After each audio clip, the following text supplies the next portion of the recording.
Hey, my brothers and sisters. Okay.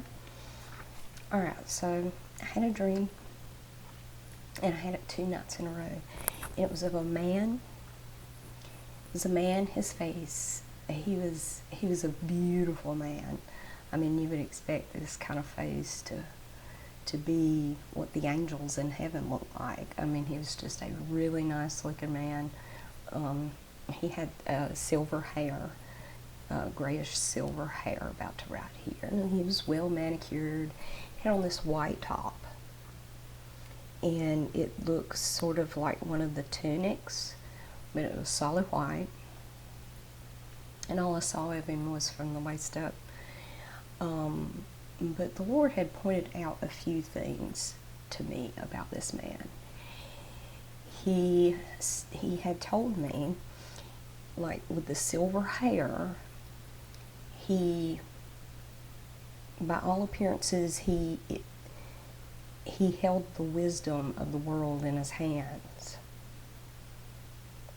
Now, this man was, on the outside, was a godlike man. But the Lord told me he had clothed himself in white.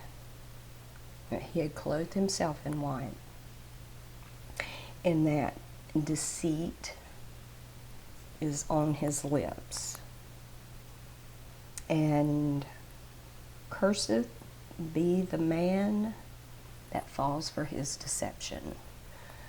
The feeling I got from this guy is that, he, of course, under the surface he's ungodly. So the feeling I got, my first thought was the Antichrist. Now it took, it took all day, but when I finally settled down and was sitting down with the Word this evening, the Lord led me to the book of Malachi. And at first it didn't make much sense. But he points out the man in the dream, that the man was clean cut,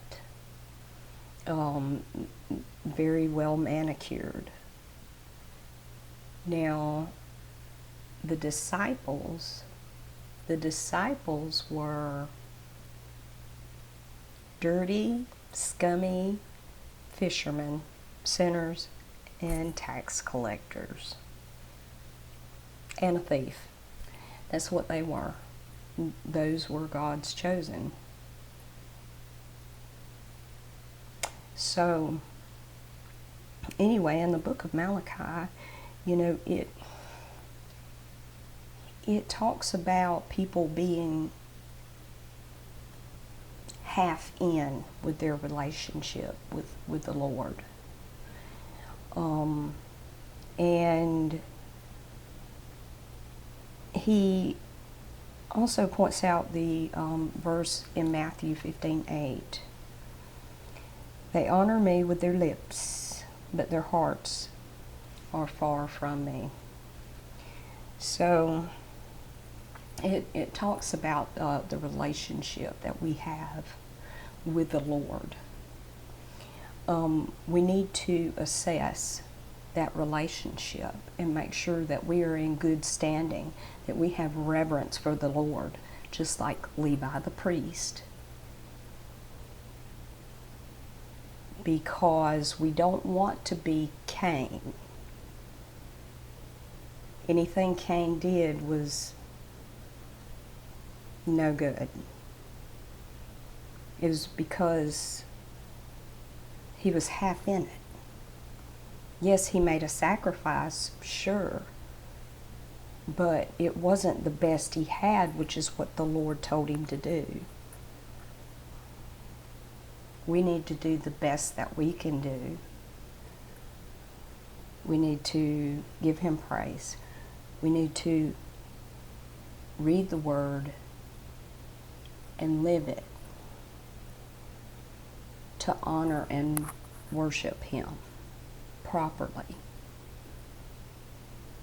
and give Him praise.